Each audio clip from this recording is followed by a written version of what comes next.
Hey all you goobers, it's time to say howdy to the brand new LukeWilsonTV pizzeria! Just like everything else, it was 100% made by me and maybe a few freelancers. Don't judge the place too hard, guys. Come on, we're all about giving things a fair shot on this channel. I mean, we even gave Velma the benefit of the doubt. Sheesh. Look, here comes one of my animatronics. It's made of pretty much everything in my old costume bin, including these haunted tapes I thrifted. Wait, if you look inside his mouth, you can see the eye patch from my pirate costume. What is up, guys? Welcome back to the...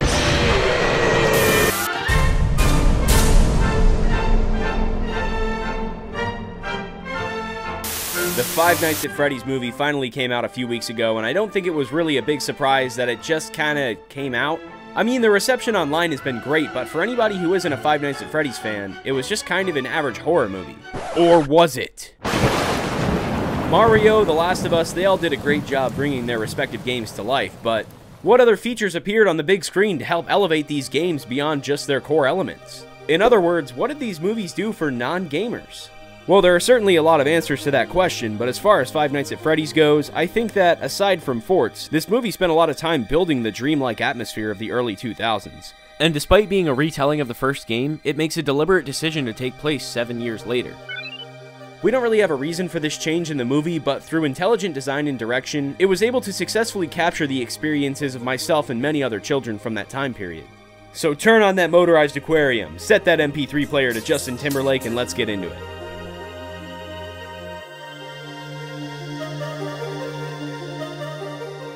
The 2000s was really the perfect decade to grow up in, before smartphones started harvesting our emotional energy for ad revenue, but far enough along to see the experimental and innovative uses for digital technology. It was potentially the greatest sweet spot in human history, because not only is our species headed for Armageddon in the somewhat near future, but I'm starting to get older, which means that I'm obligated to say that everything modern sucks and everything from the past was way better, because it was.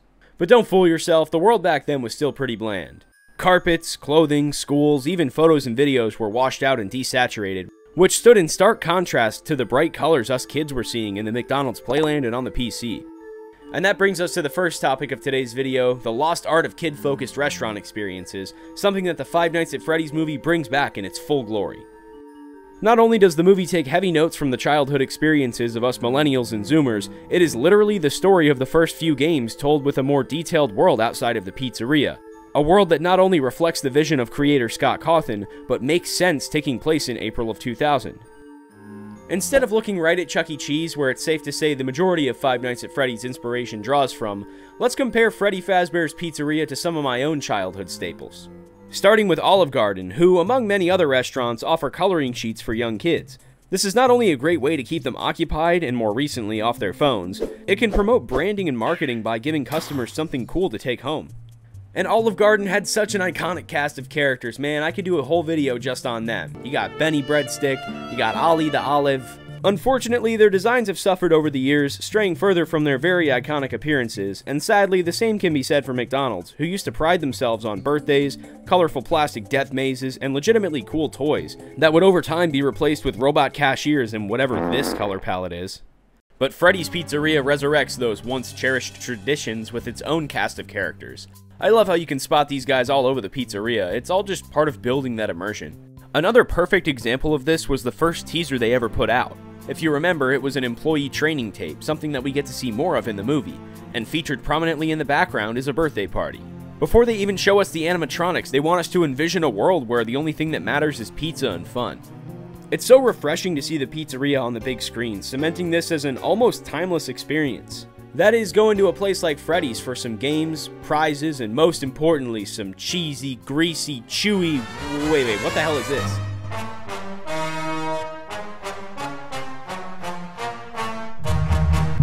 Around the year 2000, the American public was becoming more resistant towards fast food, and in the coming years, rising childhood obesity rates put kid-friendly fast food establishments in a rough position. While larger chains like McDonald's and Burger King adapted to the wave of smartphones and drive-thru services, plenty of bowling alleys, roller rinks, and arcades would struggle to stay afloat. Growing up, I saw my local McDonald's turn into a bank? Seriously, I'm not sure what vibe they were going for with this one. My hometown bowling alley also closed, and so did another one like a week after I had planned a party there. We ended up seeing Shazam anyway, it was pretty fun. My point is that the last remnants of these retro, psychedelic, digital fun houses are starting to go out of style, and although places like Dave & Buster's have kept the format of games and food alive, I think the Five Nights at Freddy's movie does a better job delivering the spirit of what these places were really like back in the day, encouraging the revival of all things made of matte black plastic. The 90s can keep that beige color for real. Seriously though, I thought the pizzeria in this movie was perfect. Last year I did a video with BBC Vlogs where we actually went to Chuck E. Cheese, and the nostalgia doesn't really hit you until you're there with some pizza grease and diet soda in your system, just wailing on some games. Oddly enough, I thought the movie was able to capture some of those same vibes. At first it was eerie and liminal, but once the place got cleaned up and the lights turned on, I have to admit it was bittersweet. Especially the stained glass, man, that's like Pizza Hut salad bar vibes right there. Steve Raglan, aka William Afton, says this place was popular in the 80s, and I gotta say, it certainly embodies that era of design. The 1960s saw the introduction of pop art as the answer to the rising consumer culture following World War II, used to decorate the packaging of drinks, cigarettes, candy, and other things we probably should not indulge too much in. The style would see many highs and lows over the course of its existence, turning freeform and psychedelic, then brighter and more digital in the coming decades. Many establishments, some of which inspired Five Nights at Freddy's, had their start or had major overhauls during this time period, not to mention graffiti and computer technology giving rise to the bold neon shapes and colors that, guess what, we see all over the carpet of Freddy's. And what do we see in Freddy's Arcade? Cyclone and distinct pop art style, and even a playland in the background, check that out. There's also an abundance of neon lights and the aforementioned stained glass images of each character as opposed to these impact font memes in the hallways of the original game. And speaking of, I don't think people realize just how simple the first Five Nights at Freddy's game was, making clever use of low lights and GIFs to deliver smooth and immersive gameplay. The team behind the movie really did a phenomenal job bringing the vision of the pizzeria to life without just copying Chuck E. Cheese or other places, opting to give it a more unique visual identity. The main stage, the dining area, additions like a prize counter, even Foxy's curtain got a complete overhaul. The only thing the movie didn't really improve were the animatronics themselves, taking a more family-friendly approach to the more disturbing story beats. Gone are the grisly reports of a foul odor coming from the stage and how mucus and blood were leaking from the characters' masks, and instead of an unexplained compulsion to stuff Mike into a suit, the mascots just want to have fun with him and his sister. And despite how amazing of a job the Jim Henson Company did at bringing these monsters to the real world, a lot of their once mysterious behavior feels less than intimidating. In addition to Freddy and the gang, this checkered pattern is also worth mentioning as it is the main design feature seen in both the original pizzeria and in the movie. While checkers, with their simple and colorful geometric shapes, fit the retro pop aesthetic from a textbook definition, the pattern has a surprising history quite literally woven in with the restaurant industry. Checkered patterns were not only a simple way to combine pieces of scrap material, but the bold edges and colors helped distinguish it from the more organically shaped foods that often sat upon it. Others believe the pattern was used to invoke nostalgia among older generations who associated checkers with picnic and barbecue culture. This not only influenced pre-existing traditions, but was used by European immigrants to better present their foreign dishes to the American palate. It's kinda crazy once you start noticing just how many places use this checkered pattern. And if you're like me, you probably associate it with the state fair or some local food places in your area. It just further solidifies my belief in pizza as an American institution, goddammit. So basically what I'm trying to get at is, pizza good. Movie have pizza. Movie good. Well, kind of. I mean, how many other movies have taken this level of detail in delivering a nostalgic experience for its viewers? Not just something for their fans, but something that genuinely captures the essence of an era, enough for anyone to enjoy. Five Nights at Freddy's is one of the first movies to not only take advantage of this unique aesthetic, but bring it to the mainstream. Sure, Chuck E. Cheese is still in business today, but as the 2010s came around, kids started caring more about Minecraft and Markiplier and less about leaving the house. And after the pandemic, the idea of an indoor playground just sounds like a lot of paperwork to me, not to mention the lack of motivated workers to keep kids from doing a 2-story high dive into an inch of foam. Luckily, the vintage boom of the past decade has caused some restaurants to revive some pieces of their history, even if it doesn't completely fill the void left in our hearts. But what started as kind of a niche audience has grown massively over the years, both online and in the real world. And let's not forget about the Backrooms either, a 2010s creepypasta turned ARG, which, through the work of extremely talented artists, helped further popularize liminal and analog horror online. What began as a single post turned into an entire world to uncover through various websites, YouTube channels, and even books and video games, all major platforms that Five Nights at Freddy's has tapped into. Seriously, while the most dedicated Five Nights fans probably know the books inside and out, the casually interested of you probably just watched Wendigoon's lore video and called it a day, am I right? Apart from the creepier settings of the movie, Five Nights at Freddy's finds ways to deliver a familiar atmosphere outside of the pizzeria. Most notable of the non-pizzeria scenes are the dream sequences, which, while questionable to the plot, serve an important role in bringing together the design, story, and characters. The camera snaps between emotions and actions in the same way our brains interpret dreams. The repetitive actions also help the audience realize what's happening without directly spelling it out, even if Mike directly spells it out anyway. The upward angle camera shots and fisheye lens also do a great job showing the perception of the world from the eyes of a child. Even the suburbs that Mike and Abby live in, the restaurants they eat at, and the cars they drive are all time period appropriate.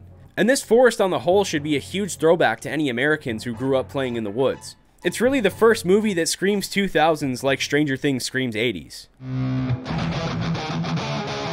Okay, maybe not that loud. Another interesting thing to think about is just like we see abandoned Kmarts and Radio Shacks from 20 years ago, the 2000s saw abandoned establishments from the 80s, giving a unique, ghastly, and ethereal feel to the once colorful and lively establishments. This is exactly the kind of vibes the pizzeria gives off, tapping into my memories exploring abandoned places that I probably should have been extremely far away from. Freddy's is almost a liminal space in itself, with ties to the supernatural and a thick layer of dust and vandalism covering most surfaces. Not to mention the pile of CRTs that Mike gets to sit at. Jeez, just imagine having a setup like this in 2023. It's a shame the movie didn't do more with these, instead relying on Vanessa to deliver the story through awkward and intrusive dialogue. Seriously, we could have just known about William Afton the entire time and have Mike's realization of everything be the climax, but what do I know, I'm not a writer. But dreams aren't just an extension of memories, and Mike proves this in the movie through its use as a communication tool with the dead. Dreams have always been a prominent element of science fiction, but they have been more relevant than ever in recent years as humanity further pushes the boundaries of what's real and fake. Take the upcoming Nicolas Cage movie Dream Scenario, for example, capitalizing on all things bizarre and unexplained. The concept is simple, and grounding it in a reality similar to our own gives us a unique look at this what-if scenario where this man appears in everybody's dreams. And although flagship movies like The Eternal Sunshine of the Spotless Mind and Inception have revolutionized cinematic portrayals and understandings of dreams, recent developments in AI image technology and inventions like Neuralink open the doors to information we might not be ready to understand. So when a movie like Five Nights at Freddy's comes along and combines pretty much all of these existential topics, it hits pretty hard. Seriously though, despite my gripes with the writing, I'm so glad that Scott Cawthon and the whole Five Nights at Freddy's community got this movie. It's a landmark achievement for video games, only raising the bar for future adaptations, and its contributions to graphic design in the digital media sphere cannot be understated. Pop art is one of my favorite styles, and seeing how it changed through the decades is such a treat, especially when I'm implementing it into a project. Let me know if you guys had a similar experience with the Five Nights at Freddy's movie, and as always, let me know what I can do to improve my content for the future. Oh, and check out my merch store for some awesome merch. Thank you guys so much for watching, and I'll see you in the next video. Peace. Yeah.